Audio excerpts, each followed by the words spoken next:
Pinny's Holiday, written and illustrated by Racy Helps. "How quiet it is today," said Pinny Needlekin one sunny morning to his friend Ponsonby the Vole. "We haven't seen anybody about since we came out. Let's call on Timothy and Lettuce and see if they can come out for a picnic." But when they reached the rabbit's home, they saw a notice had been pinned to the door. It read, "No milk, please. Gone away on holidays." Off they went to call on Diggy Winks, the mole. But when they reached his front door, there was another notice. This one said, "No bread, please. Gone away on holidays."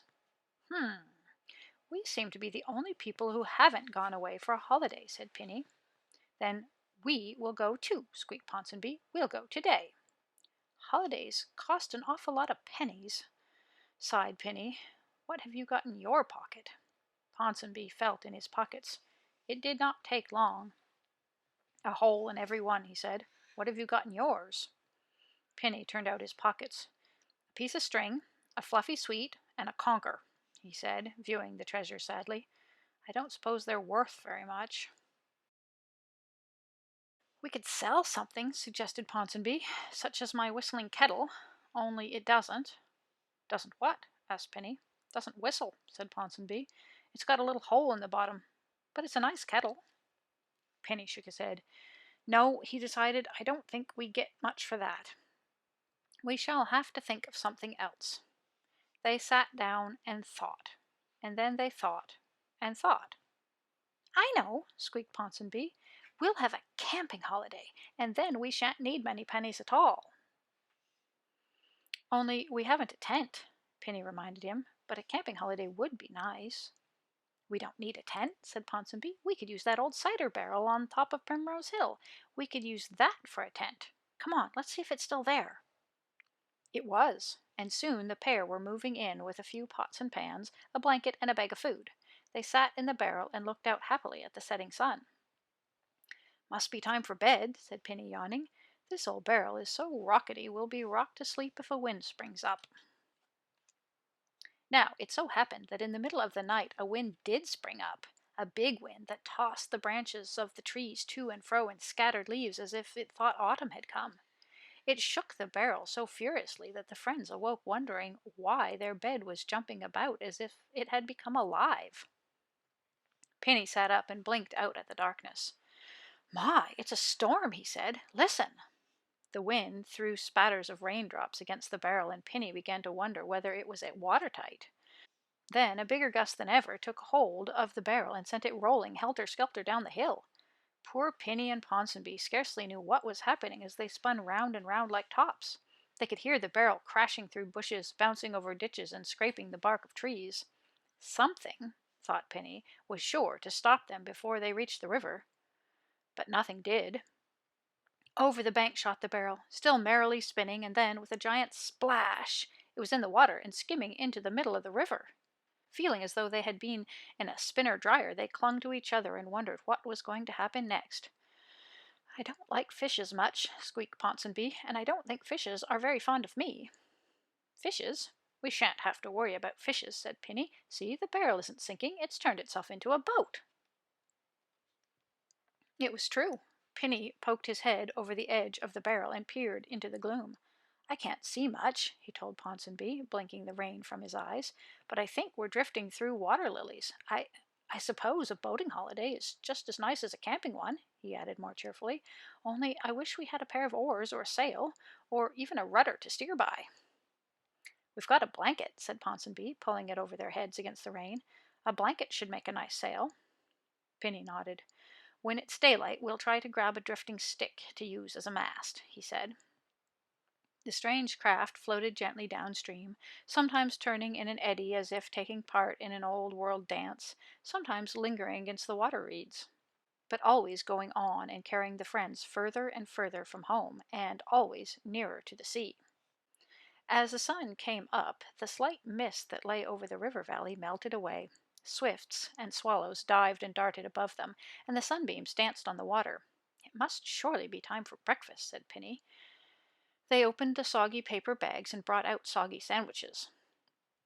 "Mine tastes a bit barrely," said Ponsonby.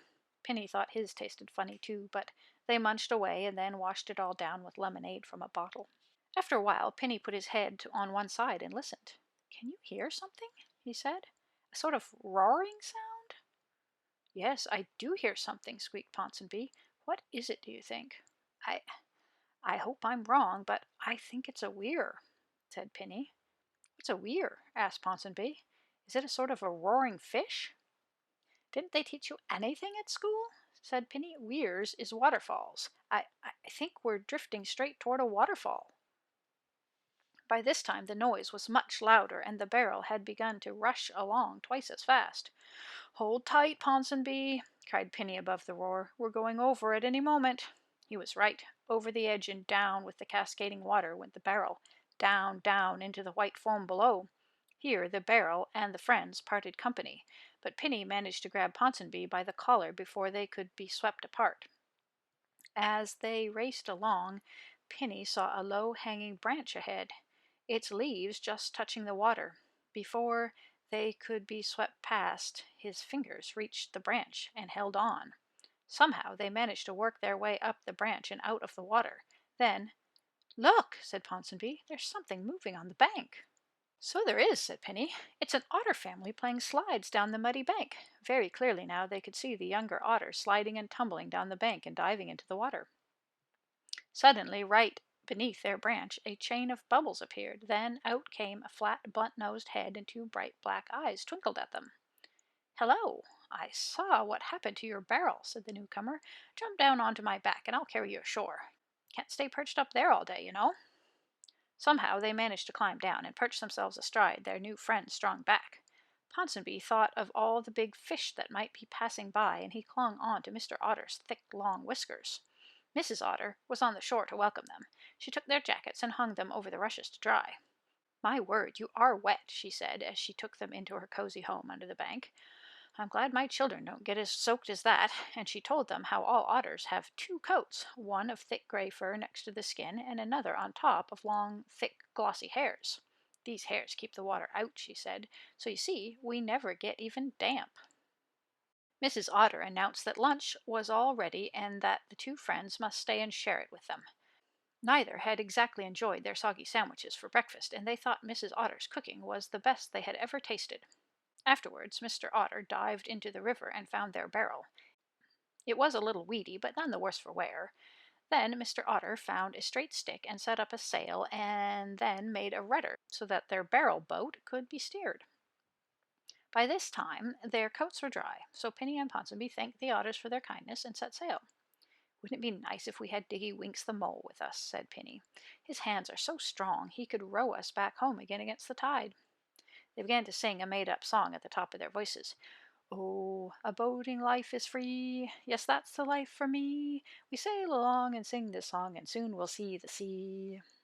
They had not been singing long when there was a flapping of wings, and an angry-looking heron plopped down into the water right in front of them. The barrel-boat bumped into his legs. Ponsonby looked at the heron's beak and decided it was much too long and sharp. "What an awful noise!" croaked the heron. "Don't you know that you're frightening the fishes away for miles? Now what am I going to do for my dinner?" Mrs. Otter had packed up fresh sandwiches for them, so they said they were sorry about the fish and offered him one. "Fishermen like the river to be quite quiet," said the heron, swallowing the sandwich whole. He took another. "If you must sail on the river, remember to do it without any noise." "It was silly of us," Pinny admitted later, after the heron had flapped away. "We shan't see many things if we frighten everything away.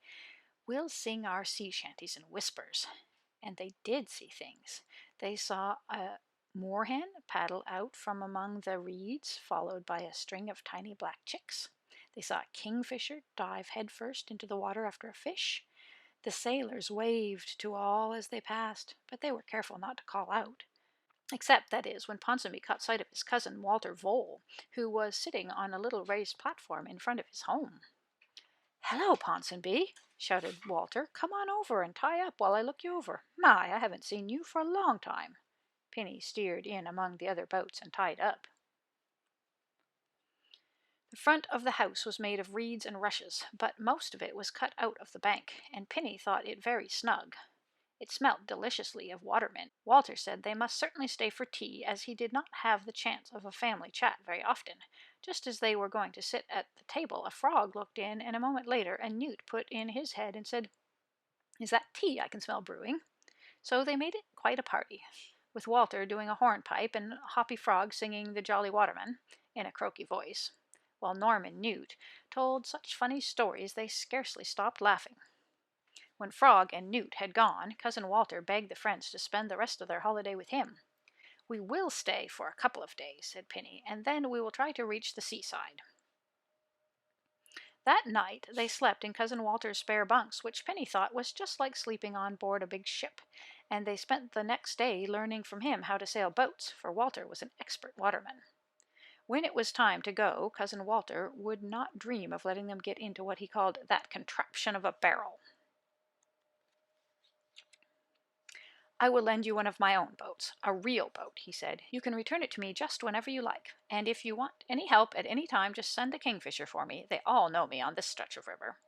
So the friends left their barrels still tied up at Cousin Walter's and set sail in a real boat. "Don't forget you can always have a river holiday with me," cried Walter as he waved goodbye. Pinny and Ponsonby waved back until a bend in the river hid him from their view. At last, as evening shadows fell across the water, they saw that the river was widening into a bay. "We've reached the sea at last!" cried Pinny. When they had taken down the sail and tied up, they wandered down to the sandy beach. The sky was yellow with the setting sun, and the sea looked like melted gold. "We'll have our supper among the rocks," said Pinny, while we watched the sun go down. Then he gasped. "Just look over there!" he cried. "It's a mermaid sitting on a rock." But it wasn't a mermaid. It was their old friend Diggy Winks, who had been for an evening swim with his rubber fish. "Hello, boys," he beamed when he saw them. "Fancy meeting you here. Where are you staying?" Penny explained what had happened since they first started their adventure. "Then you must stay with me and Timothy and Lettuce," nodded Diggy, beaming through his spectacles. "We are all camping on the cliffs, and there's plenty of room for 2 more in my tent." "And you can all share our boat," laughed Penny. "We've become expert sailors, you know." "As you have a boat, tomorrow we will all visit Selina Seal, who lives on the rock beyond the bay," said Diggy. "Yes," thought Penny happily, "this is going to be the very best holiday I've ever had."